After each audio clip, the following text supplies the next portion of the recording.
Olá, seja muito bem-vinda, muito bem-vindo ao Pode Gerar. É o podcast da Gerar In Vitro para você. Aqui vamos bater papo sobre saúde reprodutiva, sobre soluções, inovações, tratamentos, enfim, tudo que você quiser saber, pode trazer o assunto para a gente que a gente vai bater um papo aqui com o nosso time de especialistas da Gerar In Vitro.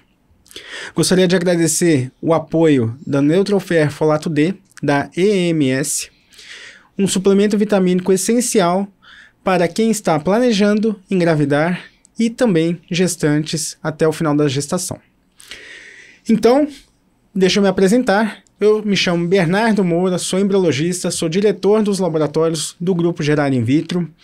Tenho aí 20 anos de estrada nessa área de embriologia, medicina reprodutiva. E estou aqui com um time de peso da Gerar In Vitro. Hoje eu estou aqui com o Dr. Emílio Garavini, diretor clínico do Grupo Gerar In Vitro, fundador do Grupo Gerar In Vitro, ginecologista e especialista em medicina reprodutiva. Muito bem-vindo, Dr. Emílio. Muito obrigado. Eu agradeço muito a oportunidade e a presença de todos vocês e que a gente possa verdadeiramente fazer o que você falou, orientar, explicar e mostrar os caminhos da reprodução assistida, que pode ser muito útil para todos vocês que estão nos escutando, né? Ótimo. Aos poucos a gente vai poder esclarecer todas as dúvidas que tiverem. É isso aí. Então aqui também ao meu lado, doutora Paula Mota, ginecologista, também especialista em medicina reprodutiva. Muito bem-vinda, Paula. Obrigada, Bernardo. Obrigado pelo convite. E à minha frente eu estou aqui com a doutora Bárbara Flecha, ginecologista, especialista também em medicina reprodutiva, membro do Corpo Clínico Gerar In Vitro. Muito bem-vinda, Bárbara. Obrigada, Bernardo, doutor Emílio, Paula.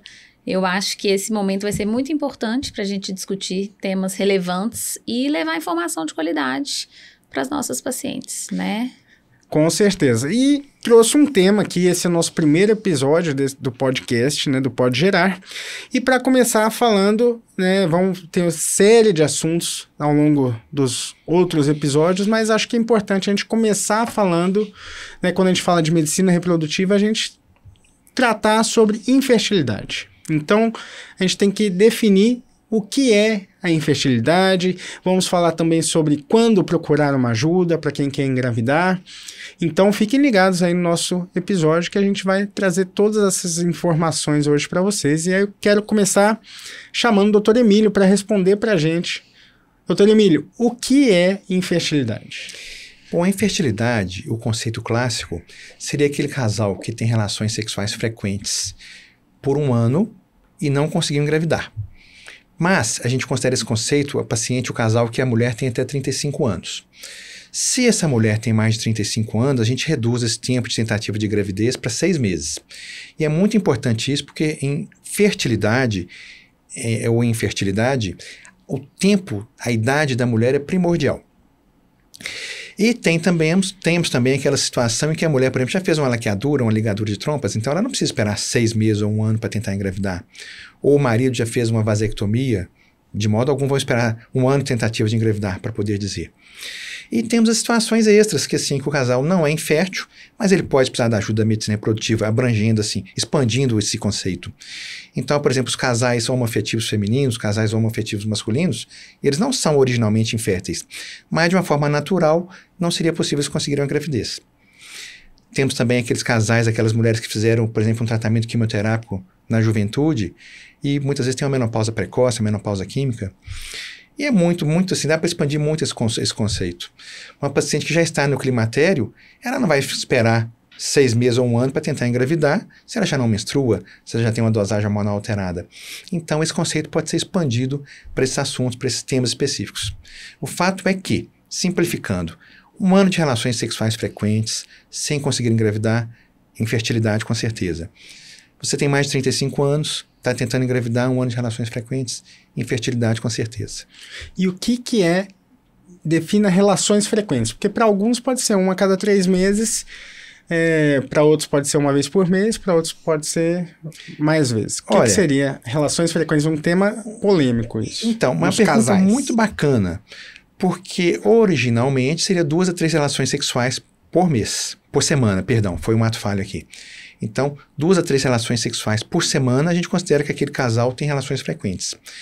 Mas, Por incrível que pareça, mesmo casais jovens, muitas vezes isso não é a realidade. O marido trabalha fora, chega em casa cansado, o marido mora em São Paulo, a esposa mora em BH. Então, essa pergunta sua sobre relações frequentes é difícil de responder. Originalmente, 2 a 3 vezes por semana, mas a vida às vezes não nos leva a isso, né? Essa questão é importante mesmo de sempre ser abordada, né, com o casal, porque às vezes aquele casal ainda não engravidou porque a relação é pouco frequente, né? E tem casais que a logística daquela casa funciona de uma forma muito particular que vai necessitar da ajuda dos tratamentos de reprodução assistida. Então, uma das primeiras coisas na consulta, né, de infertilidade que a gente tem que procurar abordar é a frequência da relação sexual. Porque se não for uma frequência mínima, 2 vezes, idealmente 2 a 3 vezes por semana, a gente ainda orienta, se possível, no período fértil, tentar aumentar essa frequência, né, dias alternados, mas a gente sabe que a rotina nem sempre é possível, né, gente? Sim. A gente brinca que às vezes é mais difícil o casal que é casado, engravidado, que não é casado, porque a gente entra numa rotina, cada um com sua rotina de trabalho, às vezes já tem filho em casa e às vezes não consegue atingir mesmo essa frequência de relação sexual mínima para atingir uma gestação. Então, uma das primeiras perguntas de uma consulta de um casal que chega para investigar infertilidade é a frequência das relações sexuais. Inclusive, quando a frequência é um problema, é uma indicação de procurar a clínica de reprodução, né? Porque, claro, que a gente não consegue ter essa frequência de relação, a gente pode ajudar de alguma forma também. Sim. Né? Sim. Agora, entrando assim no meio do seu comentário, agora, o fato de a frequência sexual ser menor que o desejado não é um dos grandes fatores de infertilidade, não. Assim, isso existe, eu acho que existe, mas existem muitos outros, assim, que depois a gente pode conversar, os fatores masculinos severos, que às vezes não são desconhecidos, não são sabidos, a endometriose, que é um problema muito sério, a infertilidade causada por nós médicos ao realizar uma vasectomia ou uma laqueadura, mas esse é um assunto importante, sim. Cada vez mais a frequência sexual dos casais jovens está diminuindo, principalmente os casados. Pessoal, vou aproveitar que chegou uma caneca aqui, novinha pra gente aqui, com a logo da Gerar In Vitro, com o nosso patrocinador, e vou convidar vocês para fazer um brinde com água gelada. Um brinde. E quem sabe um cafezinho depois. Isso. Deixa eu beber, né? Porque depois desse assunto que nós falamos, né? Tem que brindar. E isso que a gente estava falando, né, sobre essa questão da frequência de relação, e é muito interessante que todos vocês trouxeram, porque às vezes a gente tem casais, e esse é o objetivo, né, do nosso podcast, é trazer informação. Então, a gente encontra casais onde a falta de informação, onde o desconhecimento até da mulher em relação ao seu ciclo menstrual, né, o seu período ovulatório, né, então, a gente tem casais, tenho certeza que todos já encontramos aqui nos consultórios, casais onde o homem viaja frequentemente no período ovulatório da mulher. Ou seja, sempre naquele período do mês, ele às vezes tem uma viagem, tem compromissos profissionais que sejam, e ele não está em casa e eles acabam tendo relação, ou a frequência da relação está fora daquele período. Então, eles chegam no consultório com uma suposta infertilidade, onde na verdade é um desencontro do casal Sim. com o relógio biológico, vamos dizer assim, né, do período menstrual. Seria isso mesmo? Isso acontece mesmo. E às vezes o casal ele não tem essa frequência sexual e consegue só relatar essa questão quando a gente pergunta ativamente, porque não é uma questão que ele identifica de cara como um problema, né? Às vezes isso não é identificado como um problema pelo próprio casal e é só quando é uma pergunta ativa do infertileuta. E isso é importante a gente esclarecer, gente. Isso não significa que tem que ir para a FIV direto, né? Sim. A gente tem recursos mais simples do que a FIV para ajudar esse casal. Pô, então esse parceiro tá aqui toda segunda quinzena do mês. Vamos induzir essa ovulação para que o período fértil dessa paciente seja no período que o marido vai estar em casa, né? São soluções simples, para problemas complexos que sem essa sincronia, essa sincronização do ciclo menstrual, do período fértil com o momento que aquela parceria vai estar junto, fica difícil atingir a gestação. Deixa eu fazer um comentário aqui. Com certeza a frequência sexual é importante, mas a gente não pode menosprezar os exames básicos, que a gente vai falar mais para frente. Há um mês atrás eu atendi um casal que o marido morava a 500 quilômetros de distância e se encontrava uma vez por mês.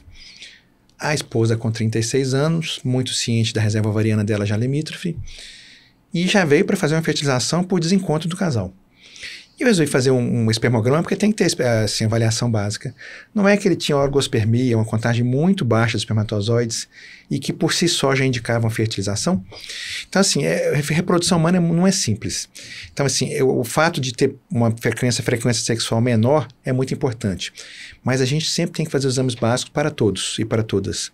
Nunca deixar de fazer um espermograma, um raio-x das trompas, que às vezes pode ter vários fatores concomitantes. Exatamente. Sim. E não fazer a investigação pela metade nunca, também, né? Nunca. Senão a gente vai estar chovendo no molhado. E antes de indicar qualquer tratamento, obviamente a gente tem que ter tido toda a propedêutica para saber. Esse caso, a indução da ovulação é eficaz?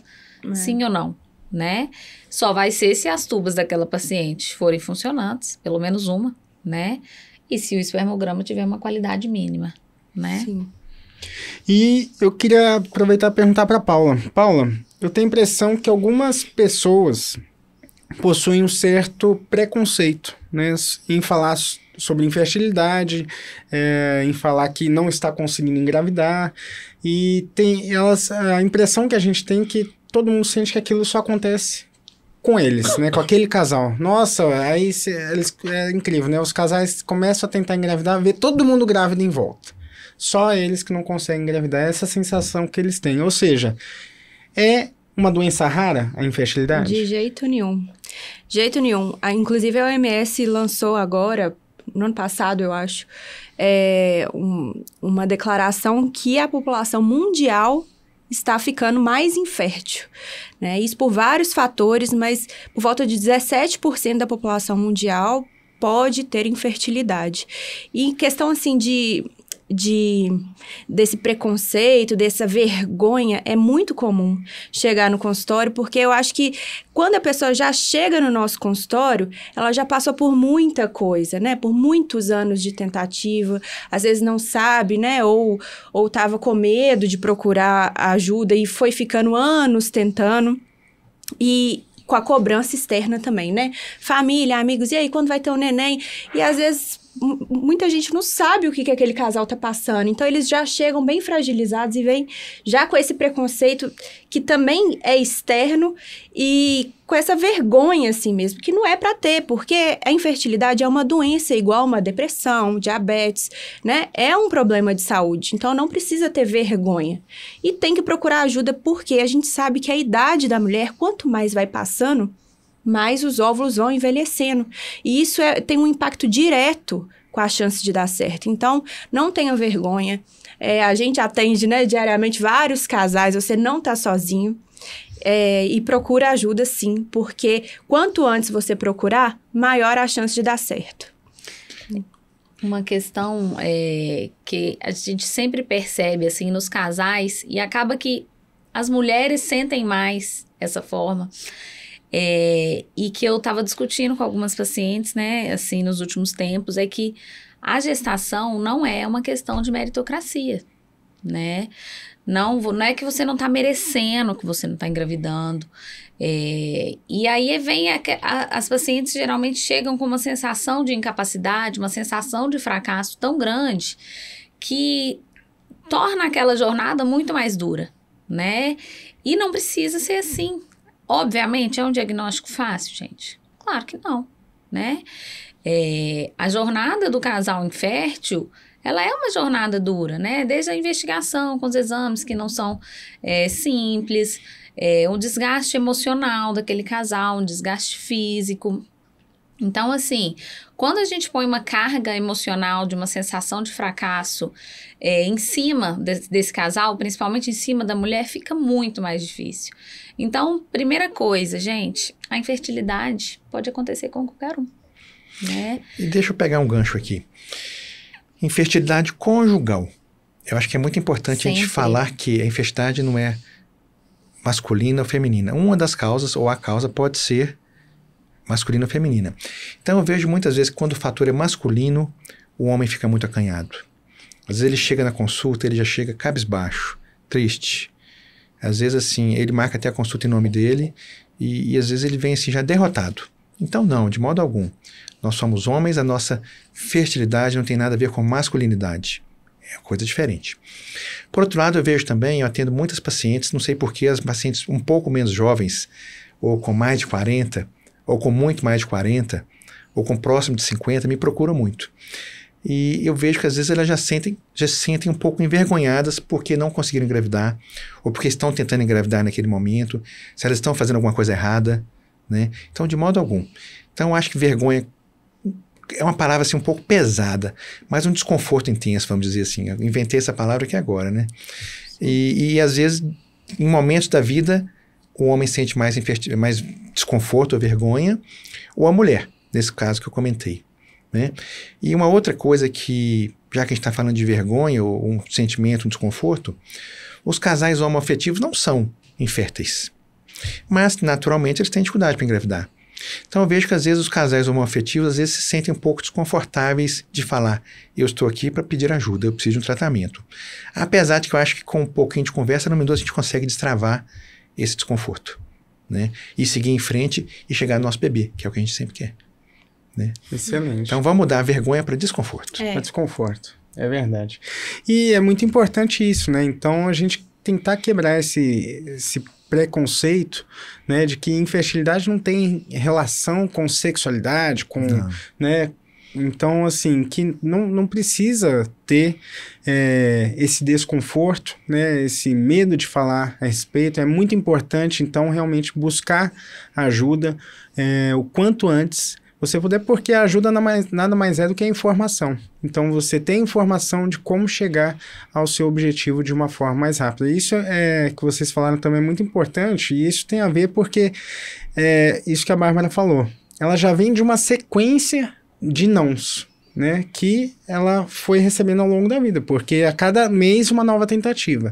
A cada mês ela vai, compra aquele teste e ela tem aquele resultado não. Ou seja, isso vai somando, né, uma carga realmente emocional que vai ficando pesada. E aí, pegando o gancho do Dr. Emílio, eu pergunto para a Bárbara. Bárbara, a infertilidade ela é mais prevalente no homem do que na mulher do que no homem? Conta pra gente se tem maior prevalência de acordo com o gênero. Puxando, o doutor Emílio já começou a falar sobre isso, né? Primeiro que a definição é sempre infertilidade conjugal. É sempre da junção daquele casal ali, né? E aí, quando a gente vai investigar os fatores de infertilidade, a gente tem que cerca de 40% é um fator masculino, 40% é um fator feminino e 20% é um fator misto, tá?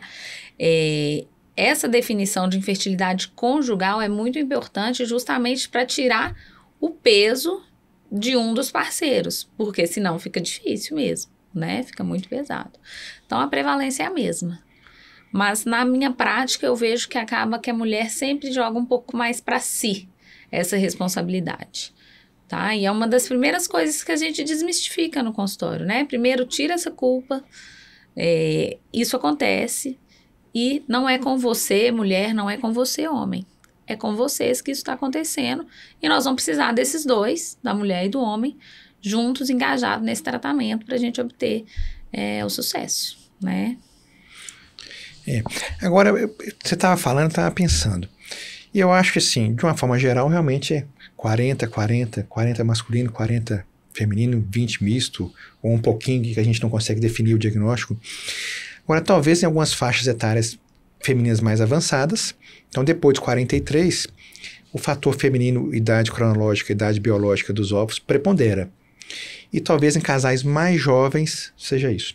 Agora, tomar muito cuidado, porque às vezes o seu esposo tem um fator masculino, definido, sabido, e você espera 1, 2, 5 anos e de repente você, mulher, passa a ter uma reserva ovariana baixa. Você adiciona, né? E você adiciona e passa a ser o fator preponderante. Sim. Porque um fator masculino a gente consegue consertar com certa facilidade com a fertilização in vitro. Mas o fator qualidade e quantidade de ovos, idade da mulher, a gente tem dificuldade. A não ser que a gente passe a pensar em ovo recepção, que é um assunto que a gente vai falar depois. E aí, vou fazer uma pergunta geral aqui para os três, cada um depois dá uma opinião, um complemento aqui, mas vou direcionar só para o doutor Emílio. Doutor Emílio, quando, então, um casal deve procurar ajuda? É uma pergunta muito ampla. Com certeza, tendo desejo de engravidar, tendo já tido as relações frequentes, que a gente tem dificuldade para dizer, e não conseguiu após um ano de tentativa se ela tem menos que 35 anos, se ela tem mais que 35 anos, 6 meses, que é um período pequeno, você pisca os olhos, passaram 6 meses. E também algumas situações específicas. Vamos supor que você sabidamente tem endometriose. Você sente muitas cólicas, já fez seu diagnóstico de endometriose, talvez já esteja tomando medicamento para endometriose, já fez uma cirurgia para endometriose. Opa, a paciente com endometriose é uma paciente sabidamente de risco para dificuldade para engravidar. Vamos escolher essa palavra. Mas se você for pensar, isso vai expandindo. Vamos supor que na sua juventude você teve um cisto ovariano dermoide, por um motivo ou por outro, fez uma cirurgia que tirou um ovário. É um momento assim que você tem essa paciente específica. E eu estou pensando aqui rapidamente. Quem tem síndrome do ovário policístico e não ovula, né, todo mês, já tem que procurar 40 anos. Pacientes de 40 anos já tem indicação de procurar ajuda direta. E assim, lembrando que na reprodução a gente pode fazer a consulta pré-concepcional também. Então, a partir do momento que você pensa em engravidar, né, não é só no momento que você tem dificuldade de engravidar. O especialista em reprodução, ele vai te ajudar nessa preparação, às vezes ajustar a medicação, iniciar a suplementação vitamínica, pedir sorologias, enfim. Então, eu acho que o planejamento de gravidez vai bem antes, né? Então, eu acho que cabe aí também. A consulta pré-concepcional, ela serve para identificar fatores de risco, né? Às vezes, aquele homem já fez uma cirurgia de varicocele quando era mais jovem. Esse espermograma tem que ser testado, né? Diversas situações de risco, uma síndrome de ovário policístico, uma endometriose, uma paciente que tem uma obesidade mais avançada, que pode ter um problema com ovulação. Então, diversas questões que a gente consegue identificar na anamnese do casal e no exame físico, que às vezes vão chamar atenção para antecipar uma investigação daquele casal e não perder tempo lá na frente, né? Eu lembrei de 2 situações que o dia a dia do consultório mostra muito. O paciente que fez cirurgia pélvica prévia, seja para endometriose ou por outro fator, e principalmente pacientes que tiveram apendicite supurada, que não é tão incomum. Normalmente as cirurgias pélvicas ou abdominais, por exemplo, apendicite supurada, levam a um grau elevado de aderências que pode dificultar uma gravidez. Pacientes que já tiveram doença inflamatória pélvica, que muitas vezes passa sem diagnóstico, mas algumas vezes é diagnosticada, também. E, falando assim da minha vida pessoal, paciente que tem história familiar de menopausa precoce. Eu casei com a minha esposa, a gente era muito jovem, tivemos nossos 2 filhos, e depois de algum tempo minha esposa teve uma menopausa precoce, que ela não tem dificuldade de falar sobre isso, então posso falar livremente. Conversando, minha sogra também tinha tido. Então, assim, é muito detalhe. Com quantos anos ela teve? Minha esposa com 43. Mas se a gente for analisar, 10 anos antes da menopausa, teoricamente já teria algum grau de redução da produção de ovos, da qualidade. Por sorte, a gente teve nossos bebês, ela tinha 22, eu acho, e 29. Senão a gente poderia ter dificuldade. E aos 43 a gente quis. Estava um pouco tarde, não deu. Pensamos em ovo-recepção. Estou tentando convencê-la. Eu sempre falo isso com as pacientes também. Se você está sentindo que tem alguma questão para discutir com o médico, não demora não. Nem que seja para naquela consulta você ouvir que está tudo bem, que você vai tentar ali mais alguns meses e vai retornar se não tiver sucesso, né? Porque às vezes a paciente tem uma sensação de, não sei se está tudo certo aqui. Estamos tentando, tem 3, 4 meses, mas não sei, acho que pode ter alguma coisa que não está bacana. O médico, ele pode ou te tranquilizar e falar, fulana, nesse momento tá tudo dentro do esperado. Vamos tentar aí mais 2 meses e qualquer coisa você vai retornar. Ou então ele vai te falar, vamos estender aqui já vou pedir alguns exames, porque identifiquei isso, isso e isso. E acho que é válido a gente já começar a investigar alguma questão. Agora, a gente comentou aqui de uma consulta pré-concepcional de orientação. Hoje, isso está muito esquecido, é a realização de espermograma para o rapaz que vai casar. Eu não ouço falar mais disso. Não se fala nisso. E a gente sabe que, às vezes, a fertilidade ou infertilidade masculina não tem rosto, não tem cara. Fulano tem uma carinha de infértil. Não tem. Então, eu acho que uma coisa que a gente poderia evitar, talvez, algumas surpresas, que às vezes a mulher fala assim, eu vou planejar meu bebê quando eu tiver 35. Casou com 25. Mas seu marido, naquele momento, já era infértil. Ou pouco fértil. Sim. Então, aproveitando assim, a gente podia, assim, estimular as pessoas a fazerem mais espermograma. Para ter uma noção.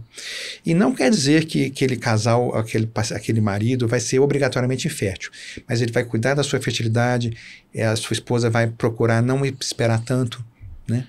É verdade.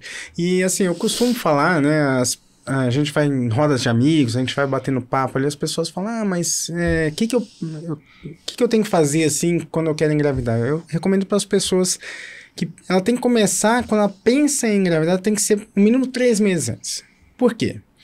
Porque uma das primeiras coisas é justamente a questão de suplementação vitamínica, né? E aí a gente fala do neutroferro-folato D, que tem aí o metilfolato, que é uma substância, né, importante, um suplemento importante para quem quer engravidar, que ajuda na formação do tubo neural do bebê e tal, que é o famoso questão que a gente falava antes, era o ácido fólico, né? Então, essa é uma das primeiras coisas, mas... eu pergunto a vocês são ginecologistas, mas trabalham com medicina reprodutiva, mas não são todos ginecologistas que têm esse olhar também voltado para a parte, né, reprodutiva. E quando a gente pergunta assim, quando procurar, às vezes a gente infelizmente recebe pacientes que passavam com ginecologistas e a gente fala assim, mas você falava com o seu ginecologista que você queria engravidar? Falava, ele falava que era só esperar mais um pouquinho. E nisso passou 5 anos, né? E ela não foi encaminhada. Então, acho que é aqui que está o ponto, né, da informação. Então, ela pode procurar um especialista em medicina reprodutiva diretamente, sem precisar ser encaminhada. E aí que vem também um pouco daquela carga genética, aquela carga que a gente coloca de peso, né, sobre a responsabilidade da gravidez em cima da mulher, mas é conjugal, ela é do homem. Mas por quê? A mulher que vai com mais frequência, vai mais frequentemente ao médico ginecologista, faz exames preventivos anualmente e tal. O homem não tem essa cultura, né, de ir no médico com frequência. Mas o fator pode estar relacionado ao homem. Então, é muito importante que a gente entenda mesmo como a infertilidade como sendo conjugal, né, e que busque a informação, busque o auxílio de uma forma ou de outra. Se você está indo ao seu ginecologista e até então ele não te receitou nada, você falou, quero engravidar, não te deu um suplemento vitamínico, não te auxiliou em nada com essa questão que a gente falou aqui, orientou o coito, a frequência de relação sexual, o período fértil. Muitas mulheres não sabem calcular o próprio período fértil, né? Isso é essencial para quem quer engravidar. Inclusive, tem aplicativo, é simples, né? Uma orientação tão simples pode mudar, né, o desfecho desse casal. Então, a gente faz consulta de infertilidade, mas a consulta pré-concepcional também é válida e também é feita pelo especialista. E é papel nosso, né? Tanto dos ginecologistas quanto dos especialistas em reprodução, fazer a consulta pré-concepcional da mulher e do homem. Porque às vezes aquele cara tá com uma obesidade, sedentário, bebendo cerveja todo dia. Tabagista. Gente, anabolizante. Hábitos de vida saudáveis nós temos que implementar antes de começar a tentar engravidar. Essa paciente não pode começar a engravidar sem ter instituído um exercício físico, sem ter começado a tomar o ácido fólico ou o metilfolato. É necessário uma avaliação daquele casal. Gente, os dois precisamos perder peso aqui. Vamos estimular uma meta de perda de peso. Esse casal, vamos começar a fazer um exercício físico. Porque hábitos de vida saudável influenciam em tudo na nossa vida, inclusive na nossa fertilidade, tá? Então, a consulta pré-concepcional é essencial para os dois. E, infelizmente, isso que o Bernardo falou é uma realidade. Às vezes, a paciente não chega, mesmo estando fazendo consultas de rotina, né? Não é identificada a necessidade dela ser referenciada para um especialista, ou ela desconhece a especialidade da reprodução humana, que a gente está se tornando, né, mais conhecida agora, mas ainda tem muita gente que não conhece a especialidade da reprodução humana. Verdade. E acompanha ali com o ginecologista, mas por um motivo ou outro ainda não foi referenciada. Mas deixa eu né? aproveitar que a gente entrou nesse aspecto assim do ginecologista. Nós todos somos ginecologistas de formação e cabe com certeza ao ginecologista acompanhar essa paciente. Muitas vezes a paciente fica com ele desde a juventude até a vida madura. E eu já tenho orgulho de poder ter passado por muitas e muitas pacientes dessa forma. E normalmente é com o ginecologista que o paciente vai conversar, contar, explicar. E ele vai ter a oportunidade de ouvir e de analisar tudo que a gente falou aqui. É só colocar em prática. Está tentando há um ano? Antes de estar tentando, vamos fazer alguns exames laboratoriais básicos. Vamos, assim, olhar a parte nutricional. Vamos passar uma suplementação, que pode ser, por exemplo, Neutrofer, que é um bom medicamento, mas tem muitos, na verdade. O básico é cuidar antes. Sim. Estamos tentando, já fizemos os exames básicos, um ultrassom vaginal, seu ciclo menstrual está regular. Não conseguimos? Vamos partir para alguns exames, que a gente vai falar depois, né? Fizemos os exames, não achamos nada, mas ou então achamos uma alteração masculina ou feminina importante, aí sim vai encaminhar. É só uma dificuldade para ovular, tem um ovário policístico? Ele pode conduzir com certeza, né?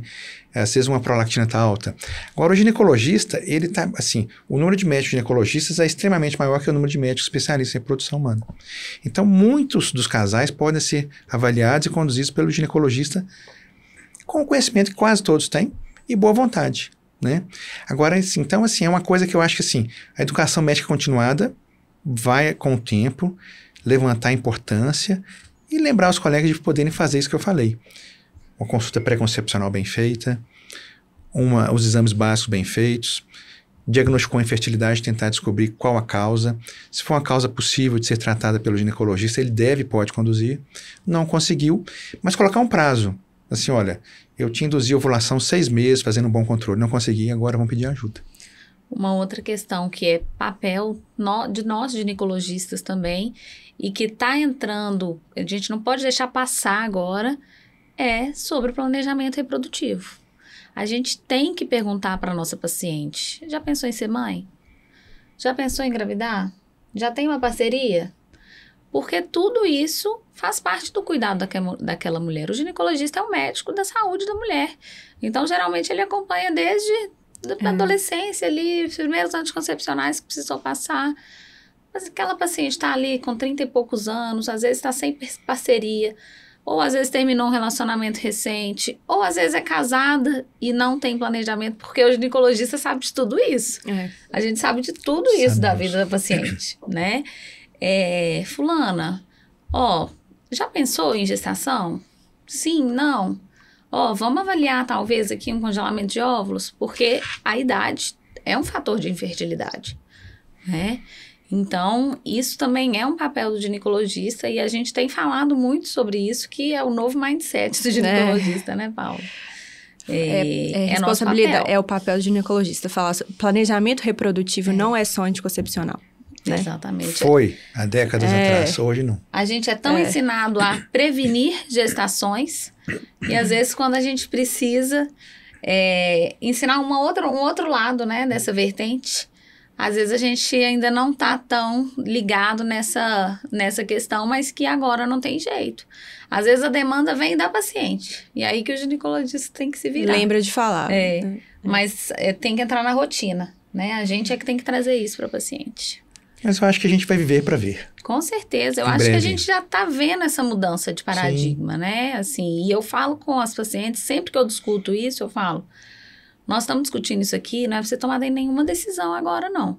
Mas é um privilégio a gente estar podendo discutir isso. Porque hoje o que acontece são as mulheres de 40 e poucos anos que não tiveram essa orientação lá atrás e que chegam com infertilidade. Exatamente. Então, que seja para a gente definir não é o momento de congelar, mas que a gente tome uma decisão informada. Consciente. E que não seja uma surpresa. Poxa, mas ninguém nunca me avisou sobre isso? Eu sou muito falante, né, pessoal? Vocês vão acostumando comigo. Hoje eu atendi 2 casos de congelamento de óvulos super interessantes. Um paciente com 38 anos que já vai para a 4ª coleta e ela quer fazer a 5ª coleta. Ela tem uma reserva ovariana baixa, ela acordou um pouco tarde, mas ela está muito motivada, determinada, sabe tudo, lê tudo. Ela sabe que não bastam poucos óvulos. Então ela foi lá hoje na clínica, ela colheu 3 vezes, vai colher novamente, cuida da saúde, mas a reserva ovariana dela é baixa, né? E ela falou exatamente isso. Por que não foi falado para mim? Por que eu falei, olha, calma, vamos para frente, você vai conseguir. E tive uma surpresa muito boa agora, minha penúltima consulta, 30 anos, casada há 5, não quer ter filhos agora, mas quer congelar os ovos em quantidade e qualidade. Eu falei, isso é o melhor dos mundos, né? Melhor dos mundos. E o esposo dela, um rapaz jovem também, falou, olha, a gente não sabe se quer ter filhos ou não. Eu, particularmente, talvez estou mais pensativo. Mas eu quero dar a chance para ela, se ela quiser ter com os ovos dela. E eu ainda falei mais um pouquinho, eu gosto de conversar. Olha, no futuro, não é necessário, mas se você quiser, com esses ovos, ele é um rapaz muito assim, racional, extremamente racional, até dá medo. Você pode fazer uma seleção embrionária para pesquisar, às vezes, alguma doença que seja prevalente na sua família, né? E a medicina reprodutiva está evoluindo muito. Eles podem fazer um aconselhamento genético com teste de compatibilidade entre os dois, se eles quiserem, porque ele é extremamente racional, para ver se realmente existe alguma doença que possa ser selecionada ou não. Não é o objetivo principal do congelamento de ovos. O objetivo do congelamento de óvulos é preservação da fertilidade ou congelamento de gametas, seria o mais correto. Mas com essa idade dela e com esse nível de pensamento racional, eu extrapolei para isso. Ele abriu um sorriso, falou assim, então agora já comecei a animar. Agora já estou pensando em ser pai. Porque parece que ele tinha um certo receio de. Sim, né? sim. E às vezes a gente não consegue pescar rapidamente por que ele tem um receio de. Né? Às vezes ele tem um fator. Mas o fato é que ele parece que saíram bem satisfeitos e eu também. Surpreso. 30 anos querendo congelar óvulos, está até um pouco cedo. Mas com esse pensamento deles, olha, a gente quer prevenir. Hoje a gente nem sabe se que vai ter, mas a gente quer prevenir. E eu acho que isso vai multiplicar esse pensamento. E no futuro, a gente não vai precisar usar óvulos de doadora, ou vai usar para muito poucas pessoas. Excelente. A informação tem que ser colocada na mesa, né? E fico muito feliz de ouvir isso, porque realmente acho que uns 10 anos, assim, até antes, acho que 5 anos atrás a gente pouco falava, a gente não recebia pacientes assim jovens com essa informação, com a possibilidade de congelar óvulos, né, de fazer essa preservação da fertilidade. Isso é muito bom, porque hoje nós estamos falando sobre realmente o que é infertilidade, né? E a gente, várias vezes aqui ao longo do episódio, vocês falaram sobre a importância da idade feminina, né? Nesse papel da infertilidade. E mesmo, tem vários outros fatores que a gente vai falar no episódio mais para frente, sobre as causas da infertilidade, mas realmente a idade feminina chama muito atenção, né? Nós vamos discutir isso também sobre carreira, idade, né? Nos episódios a seguir. Então fiquem ligados aí conosco, mas isso é muito importante, fico feliz de ouvir isso, de que essa informação está chegando e esse é o nosso papel. Então com isso eu aproveito para despedir de vocês desse episódio. Gostaria de agradecer imensamente a presença de todos vocês. Doutor Emílio, muito obrigado. Eu que agradeço. Paula, muito obrigado. Obrigada. Bárbara, também muito obrigado. Obrigada a vocês. Fiquem ligados no nosso canal, siga a gente no YouTube. Também quem quiser seguir a Gerar In Vitro no Instagram, @GerarInVitro, pode seguir a gente lá, vocês vão ver um pouco mais sobre o trabalho que a gente realiza, conhecer mais sobre a doutora Bárbara, a doutora Paula, o doutor Emílio e todos os outros médicos do grupo Gerar In Vitro, e pode mandar perguntas que vocês tenham, comentários aí no YouTube, Instagram, deixa seu like, curte, e a gente volta em breve com mais um episódio do Pode Gerar. Muito obrigado.